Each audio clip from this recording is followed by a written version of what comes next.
Back in the day, Call of Duty wasn't just a video game, it was a culture. It had its own personality and it had its own quirks that made each game unique and interesting and gave us lifelong memories. Dropping your first nuke, getting to a high round on zombies with your mates, playing double XP weekends on Nuketown all the time. It had so much more to it than what we have today, so now will be a good time to go back in time and take a little trip down nostalgia lane. Here are 10 things that we seriously miss from old Call of Duty games that just never made a return or just seemed to vanish. And we'll be starting off with no other than the titles and emblems from some of the old CODs, particularly Modern Warfare 2. Unlocking titles and emblems gave COD a bit of identity. Your grind actually meant something. Every emblem that you had and every title was a story that was told, whether it was the nuke, 1,000 headshots, or just for time played. It was skill based and it was earned, and it was not hidden behind paywalls. My favourite thing about these titles and emblems is that there were so many unique little challenges that you had to complete to get certain ones. I remember there was one where you had to cook a grenade behind somebody and kill yourself with the grenade as well as killing this other person, and you managed to unlock a title for it. There were so many unique ones to unlock, and there were just so many. And let's not shy away from the fact they looked unbelievable. Like, the titles were so cool. The titles and emblems were sick paired together. You just browsed through people's titles and emblems in the lobby. You knew exactly what kind of player they were and what their personality was. They gave a bit of identity to you on the game. And these are things that just never really made a return. I mean, we still had them in Modern Warfare 3 and throughout the Black Ops series, but in the form of calling cards. But they didn't have that lore behind them. They didn't have that story or that personality that they brought from Modern Warfare 2. The old prestige system is another big one. Hitting prestige back in the day was a massive deal. Alright, you reset everything that you've worked for up to this point and you just started again just to get to another prestige. They actually meant something. People would genuinely take care in what your prestige was and what your level was, and this is something that's actually been drained out of COD in recent years, in my opinion. Prestiging back in the day symbolised dedication, not just XP. You could jump on and just grind levels out and grind them prestiges out, and it showed that you was a dedicated player. You had to manually go into prestige. It didn't just go through with like a seasonal level like it does now. I remember with MW19 where there wasn't even a prestige. You just kept leveling up and then it would cap out at a certain point. That was shocking for me. I loved the prestige system. I like being able to actually physically prestige and reset all my stuff and try again. Some of the visuals that came with it was great as well. When you go into the prestige and it has the sound effects and you have to click the button or hold a button and it will do it for you. It was anticipation. It was pure dopamine. It was so rewarding and so motivating to get back on it and do it again. And some of the little perks that came with it, I know these have been introduced a bit in recent CODs. The prestige tokens that you get, you get to spend one of them. You get to permanently unlock something, or you get to spend this prestige token on something. It was the most high pressure shopping spree of my life, and I absolutely hated spending them because I was always worried I was going to pick the wrong thing. Now, a point that I'm going to make that a lot of people might not agree with here, and that's perfectly fine, but the simple Zombies game mode. Zombies was a wonderful, wonderful game mode. It was so fun. I had so many late nights because it was simple. You killed zombies and you worked through rounds and you bought guns and you pack-a-punch, and it was great, and some of the maps were really cool and I loved playing them. I feel like in recent years it's turned too complex. They tried to complicate this game mode with all these really long quests, and the actual point of the game mode wasn't to progress through the rounds in the Zombies game mode. It was to complete quests and do all these other things that personally I didn't care for. Some of them was cool, don't get me wrong. In some of the older CODs they added some quests with like Shangri-La and stuff. I thought that was cool, but the newer ones where you don't even play zombies, and particularly with the new Black Ops 6 where the Zombies game mode is like an MMO, like there's so much stuff on your screen all the time. The zombies have loads of HP and you get XP. It's like you're in multiplayer but you're just shooting zombies. There's all these quests and stories, and it doesn't do it for me. I miss the Zombies game mode. I like spawning in some eerie map with my mates and seeing what kind of round we can get to. Another big thing that I miss with old CODs that they haven't necessarily removed, but it's just been taken away, the process of how it's implemented, is the custom lobbies that you used to get. There was nothing better than jumping in a multiplayer game on Xbox 360 and then you get a voice message from somebody afterwards asking to jump in a quickscope lobby or an S&D lobby or a Mike Myers game mode. It was the heart of COD culture. It brought people together. It was community. It was players making their own fun. There was no XP. It was just creativity and people having fun. It wasn't to grind camos or to get headshots. It was just to have fun with random people. the community built some of these game modes before the devs even thought about them. I know these have been incorporated into some of the recent games. I think it's cool having the different game modes and the custom modes that you can play with your friends and in public lobbies now.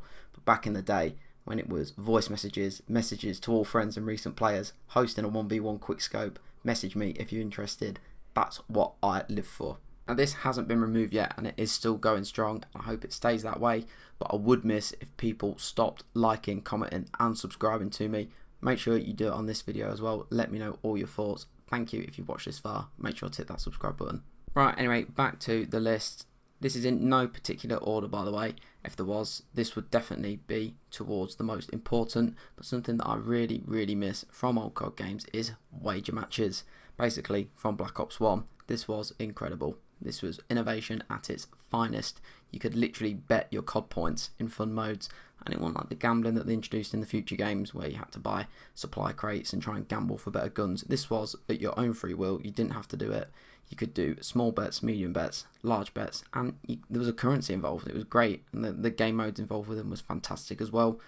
One in the chamber, sticks and stones, gun game. These have been reintroduced, these game modes, but not in the form of wager matches. It was fantastic. The currency allowed you to buy things in game. They didn't benefit you at all, but it was cool to have, like the gold camo costing loads of COD points that you had to grind for one way or another, and they was so much fun to try and achieve. It just put a bit more skin in the game every round, had some stakes. You could lose all of your COD points in a matter of minutes, or you can triple them. It was a bit of excitement. It was pure chaos. It was pure fun. There was no skill filters. It was just how much are you willing to put on the line. And that beautiful voice line that came into play when you was in the top 3, letting you know that you're in the money, that is iconic. I won't even talk about this one for too long because you're probably bored of hearing it, and I spoke about it in another video. But the lack of SBMM and the natural matchmaking, the old Call of Duty multiplayer, it wasn't about algorithms and data. It was about randomness. You could absolutely stomp one game and get absolutely slapped around the next game. It made lobbies unpredictable, but it made lobbies fun. Unlike nowadays where every match is a ranked game, everything's sweaty, it's all stressful and it's so predictable. It added a bit of natural play into these COD games, which is what we all loved about them, and we just don't have that anymore. This next point is incredibly important because without this, a lot of the other stuff wouldn't have existed either, and that is the people. I'm not just on about your general player base, I'm on about the community, the Call of Duty culture that was built back in the day, the people that played the game. There were so many different types of people that you would come across and that you would play with. You made so many new friends. There was somebody for everyone. You know, the trash talk in these lobbies, the rivalries that happened, the random friends that you would make along the way. It was the soul of Call of Duty, and it is what helped make it so successful, especially back in the day when game chat was kind of free and you didn't get banned for absolutely everything and nothing was censored, and there were no restrictions on talking to the teams at half time. The voice chat was great. The clans and the clan tags and the post-game banter, just all of it just merged into one, created such a fantastic experience. I bet you still remember some of the names of people that you would play with. There was always that guy, there was the guy who always dropped a nuke, there was that guy who was always funny, there was someone that was always toxic. It was pure chaos. It was all pure chaos, but it made COD feel so alive. The next big thing for me, especially when comparing the older games to these newer games, is the loadout system. In particular, the pick 10 system from Black Ops 2. The creator class system used to be so simple. You knew exactly what gun you was running, you knew what attachment you wanted and what you wanted it to do. You choose your camo, you choose your perks, whatever, job done. Instead of it turning into this fiasco of 55 million potential red dots you can have, but you can't use this one without that, and then you need to unlock this grip, and there's so much going on. And all the tuning, the weapon tuning, that was absolutely awful, but these old CODs absolutely nailed it. I thought all the creator classes was fine, but Black Ops 2 takes the cake. Black Ops 2 pick 10 system, you literally had 10 points to make your class. There you go, that's as complicated as it needs to be. You could get rid of your secondary to add another first perk, or get rid of your first perk to add another attachment on your secondary. It made so much sense, and this was, in my opinion, the best creator class system that there ever has been in Call of Duty. It was revolutionary and it was balanced. You could just build your own class. You didn't have to follow none of these TikTok builds or metagaming builds. You just built what you want. The game felt so pure. Everything worked exactly as intended. And of course, it wouldn't be a nostalgic Call of Duty video without mentioning the thing that I personally miss the most, and I'm sure a lot of people do. but that is the tactical nuke from Modern Warfare 2. I know there's been nukes in all the Call of Duties, but some don't end the game. Not many of them end the game actually, but they all do different things, like an EMP or whatever. But the tactical nuke from Modern Warfare 2 is the epitome of kill streaks. This is the definition of a kill streak in Modern Warfare 2. It was fantastic, not just for the streak itself, but for the mental side of it and the actual preparation that was required to get a nuke. 7, 11, 25, three of the most common numbers in every Call of Duty player's mind.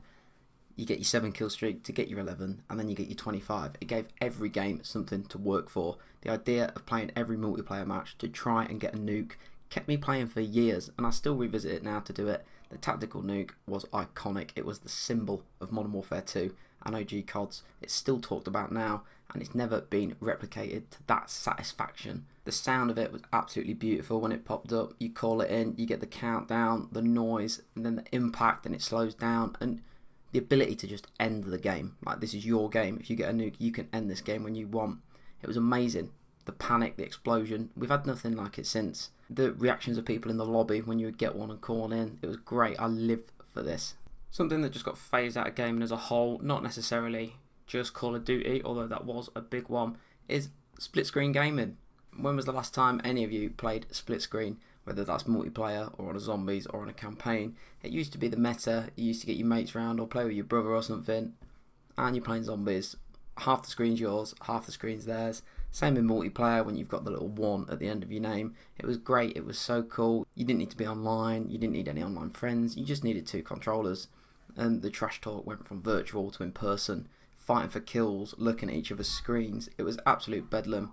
It was what gaming used to be about, just having fun and having that sense of community. And that's something that's just not really present anymore. Anyway, that is my list of 10 things that I miss from old Call of Duty games. Let me know if you agree or disagree with any of those and any that you might add yourself. If you did enjoy, please leave a like, please comment, and please subscribe. See you next time.